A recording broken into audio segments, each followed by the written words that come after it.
Good afternoon. Good morning if you're on the West Coast. Good afternoon if you're anywhere east of the West Coast.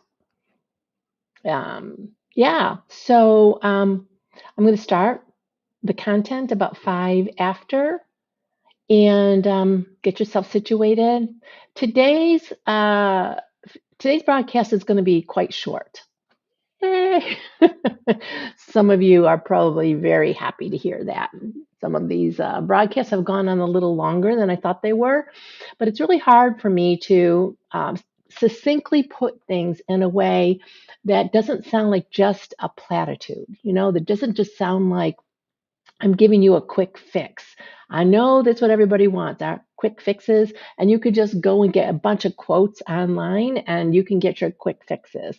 But I do like to go to some depth, and because that's where I think the real work is. And so, um, yeah, forgive me if they go on too long, all right? But I do think it's necessary, and I'm going to keep some of the other ones going forward once I set the framework down shorter. So today, I'm going to try and keep it under 10, 15 minutes, all right? That's once we get started. So once you come on, just say hi so I can send you some love and hit replay if that's what you're here for. But today is going to be about just a very, very short recap. If you want to go back and listen to the other broadcasts where I lay down a lot of foundation, please go and do that.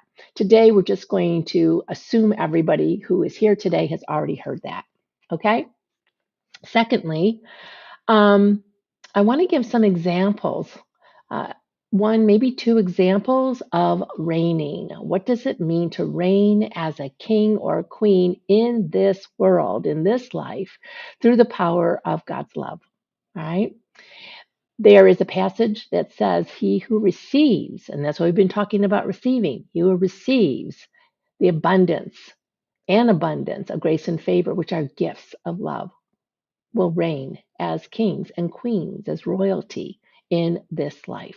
Not in heaven, not in the afterlife, but this life and in this world through the power of God's love. Okay? So as soon as you come on, say hi, and I'll give it a couple more minutes and get started, okay? Mhm.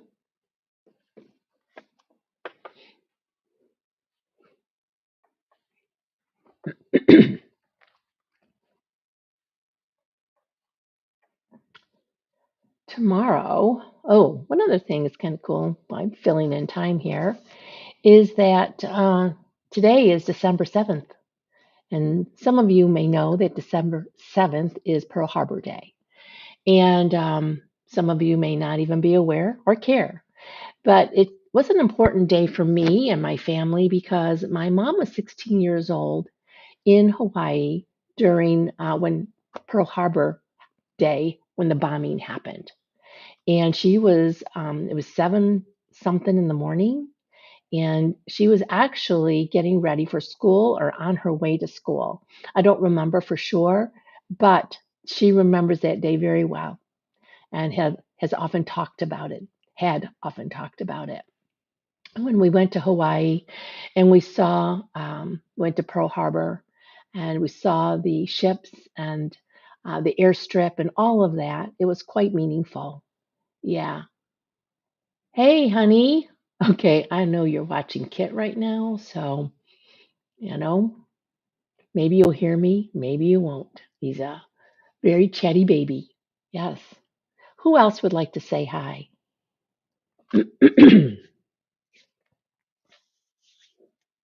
hmm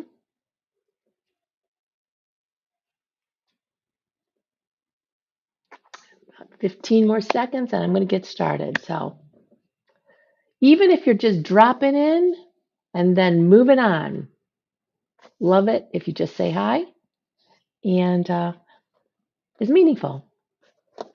You don't have to stay.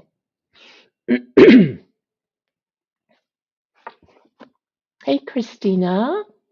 Good to see you. Yeah. All right. Well, we're going to get started now. It's 5 minutes in. Okay. So, just really, really quick, We started off this whole series talking about receiving and the power and the importance of receiving. I'm not going to go through that anymore. Today, I just want to remind you that receiving is the key that unlocks the door to your health, to your healing, to your finances, to your abundance, all right, to your heart's desires. You have to know how to receive. Now, we also talk, secondly, that there are a lot of things that can get in the way of you receiving. When we were children, we naturally loved. We naturally received love. It was our nature. It's our nature to love, right? But over time, we learn to be cautious. We learn to be cautious about love. We learn to be cautious in giving love and in receiving love, right? We have learned these things that put layers upon layers upon layers that make it difficult for us to just flow freely in love. Now, we need, as we get older, if you want to achieve your dreams, you might not care. But if you're one of those people who wants to achieve their dreams and you know that God, as good as your life is, God has more for you, and that if you have more, you're able to do more, right? Then you want to be able to get good at understanding how to unlearn the things you've learned that have caused you to be cautious, to be to feel less than, to be afraid to put yourself out there. All right. You need to learn how to unlearn. That's part of what my coaching is about, is teaching people how to unlearn the things that have become deeply embedded that they've learned, things that are not serving them. Right. Okay. Today, I want to share with you a little bit about reigning, REIGN, reigning. What does it mean to reign as a king or a queen in this life? What does that mean? How do we use spiritual tools? How do we use spiritual authority? How do we use spiritual power in order to reign in this world? So I'm going to give you an example. Hubby, you're free to jump in here if I tell this story wrong in any way. But back in May, um, my daughter and her boyfriend and the baby got COVID. And after a week of them having COVID, and we didn't get it, we were proclaiming we weren't going to get it, but my husband got it. And then I got it. But first, he got it. When he got it, and we didn't know he had gotten it because we did the test and it said negative. So the day that it was a Friday, and that Friday, he actually started to, how do I even put this? He started to become incoherent. Let's say that. He became incoherent. And as the morning, and I won't get into all the details about that. Hey, Kim, good to see you. But he became incoherent. He was so incoherent that I had to call the ambulance. And they came and picked him up. They took him, they thought he was having a stroke. We didn't know what it was. We thought he was having a stroke. They took him to the hospital, the stroke center. And when they got him in, they tested him, and they found out that he had tested positive for COVID. Now, their policy was that none of us could go in and be with him because he had tested positive. Now, here's the thing. My husband is in the emergency room, incoherent, can't speak for himself, and none of us can go in there. So here we are having to trust them and whatever they were going to do. And they didn't let us know. Hours went by, and we couldn't even wait inside the hospital. We had to wait in the parking lot. So we have family with us. We have people on prayer alerts. And there was a bit of wringing our hands about what was going to be happening here. We didn't know. So as the hours went by, and we're trying to make connection, we're trying to find out what happened. We're not able to find out what happened. They did say eventually that they were going to be giving him a whole bunch of tests, CAT scans, MRIs, neurological tests, right? Okay, great. But then finally, after probably about 5 or 6 hours, I don't know exactly what it was, I called and we were told that everything was shutting down. Everything was shutting down, that he had systemic failure, that it was due to the COVID, that he had it in his brain, et cetera, et cetera. That's not good news. To have your husband where everything is shutting down and you can't be with him and you can't find out what's happening, that is not good news, right? In the parking lot, it struck me. It struck me that I have been given power and authority by the Lord. I've been given power and authority, right? To command angels, to put a demand on heaven about this. We were not able, his family, my husband's family, was not able to get inside that hospital. So what I said to the Lord was, you can go where we can't go. Your angels can go where we can't go. You can go in there and you could be the buffer. You could be the protector. You have told us to trust you. So here I am, trusting you. And I assert my authority. I assert my authority. You see, that's part of how we reign. We assert our authority in a situation. And sometimes, it doesn't require that. Other times it does. You need to know the difference. So asserting our authority to demand that the Lord go in there, that angels go in there to protect my husband. Well, I felt the sense of certainty. It wasn't just a wish. It wasn't just hopeful thinking. There was a certainty that this was done. This was getting done. Now, we didn't have any proof of that at the moment, right? But I knew in my heart that it was done. So several hours later, we called again and we found out that they were going to admit him. And we found out what floor. So our oldest son and I decided we were going to go up there. We're going to see if we could somehow sneak in, somehow God make us invisible, right? We get to the third floor nurse's station, and my husband isn't there yet. They're getting his room ready for him. And we wanted to give him his phone so maybe he could contact us. We didn't know if he was still incoherent or not. No idea. The nurse then says to us, "Oh, don't worry, he'll be up in a little while and you can go in." And we're like, "What?" They told us we can't. And she goes, "Oh my gosh." Goes, "I don't know where they've been, but 2 weeks ago it was said the restriction was lifted. Yeah, you can see them. You can be in here as much as you want to be. You just got to put on those hazard clothes." Oh my gosh. Awesome. So we waited around a couple more hours actually till he got into his room. Once he got into his room and we went in there, he was completely coherent. He was tired, but he was coherent. He seemed fine, just fine. He didn't have any medications. He wasn't like he was on machines for EKG, and I think there were some other things he was strapped into or hooked up to. I don't want to say strapped on. He wasn't like, he wasn't like he couldn't move, right?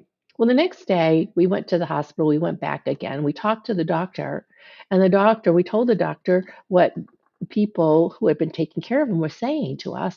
And she was like, "Why did they say that? He didn't need anything." We gave him a little bit of saline, a bottle of saline, but we didn't want to give him too much because we didn't really know what was going on. That's all he had, and room air. And we said, "What's room air?" She goes, "Room air." Yeah, we're thinking, is this some new COVID drug? I don't want my husband having some new COVID drug. So all of us in the room are going, "Room air, where? What is room air?" And then she finally says, "Room air." All he had was room air. He wasn't even on oxygen. We just burst out laughing because there's no drug.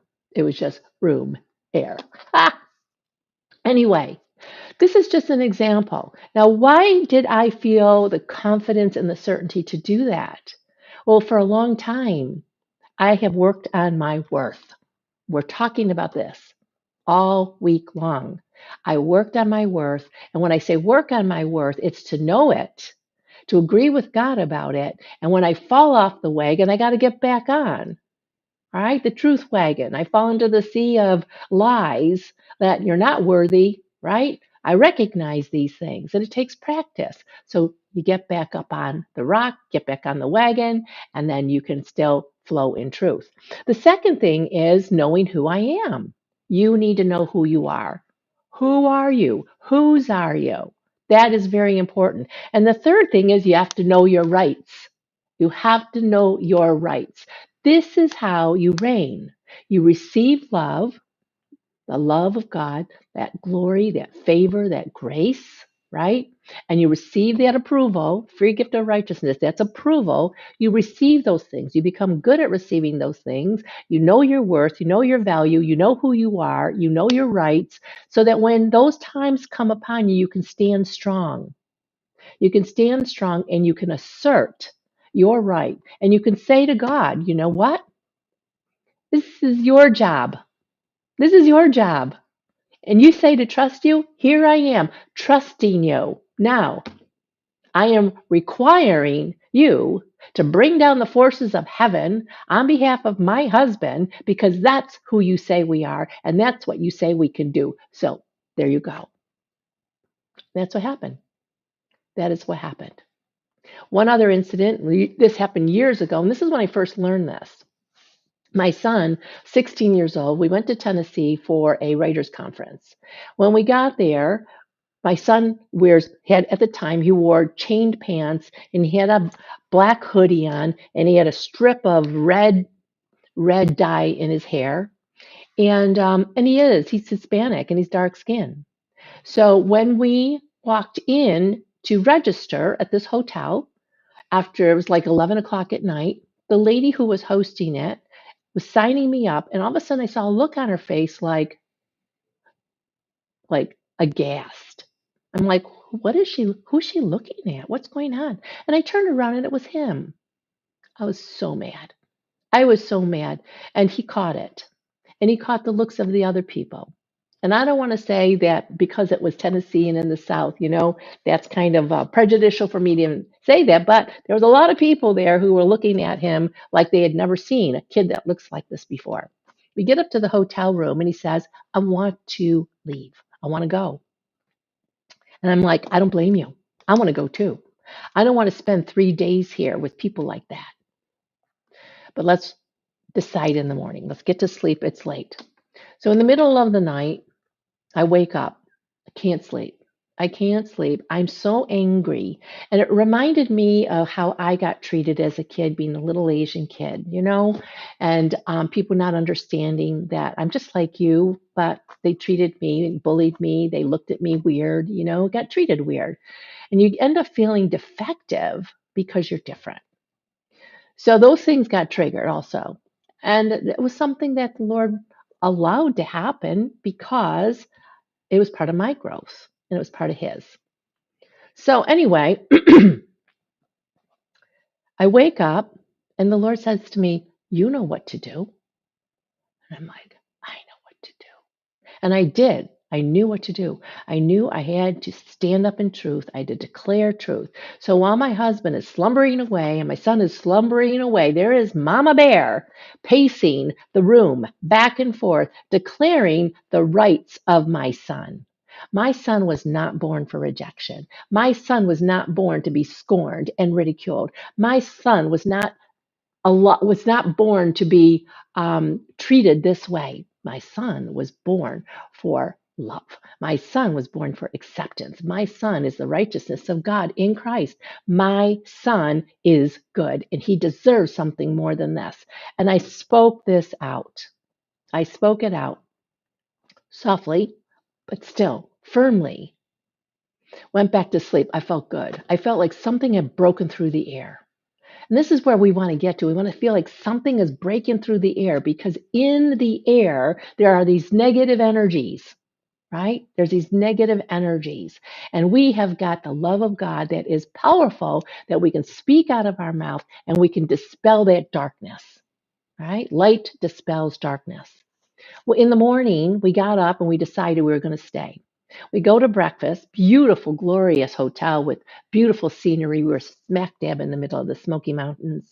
And as we're looking around and we're holding hands and we're praying for the day, this woman, 2 tables over, says, I hope you don't mind, but I piggybacked on your prayer. And we're like, oh, no, absolutely. Yeah, good morning. And she starts asking us questions. It turns out that she is the main speaker of this conference, and she's a quite a famous author. And then she says to Joe, Joe, I love those pants. Do they jiggle when you walk? And that splash of red you have in your hair. That is so cool. And she made Joe feel like $1,000,000. We went down to the conference and she was teaching on um, elements of story, characters, setting, etc. And she gets to the point where she's talking about the setting. And, she and Joe had had a conversation about the ride to the hotel because he had to go through the Smoky Mountains. And they were talking about how wonderful it was that there was this setting, that they could write about. So she gets in front of her audience and she said, I was talking to my friend Joe. Joe, will you stand up, please? And Joe stands up in front of the lady, the host, who had looked at him weird before, right? And she says, my friend Joe and I were talking. And Joe eventually sat down. So Joe went from being rejected to being a star. How did that happen? Because we take authority, because a mama bear took authority, because we gave that negative energy, the enemy, the what for, and we proclaimed the truth. We proclaim the truth. This is how we can reign in this world. Joe was a star that weekend amongst many girls. All right. Joe, can you take a look at what I wrote here and tell me what you think? I sometimes forget. Sometimes I get caught up in life situations. I get caught up in the urgency. I get caught up.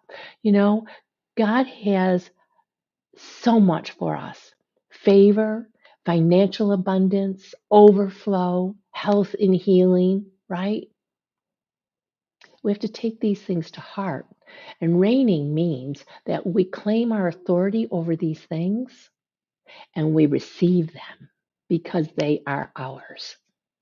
So that's what I got to say today. Um, holy me. So I'm at 22 minutes. Huh. I thought it was going to be 15. Anyway, if anybody who is hearing this has any comments, they put them in the comments here. If you have a question about any of this and you don't want to put them in the comments, feel free to message me. All right. But go back over. That's all that I have no new content from today. Tomorrow we start our second week and we're going to start talking about what to do with guilt, because guilt is a big deal and gets in the way of receiving also. All right. All right. Blessings to you all. Bye bye.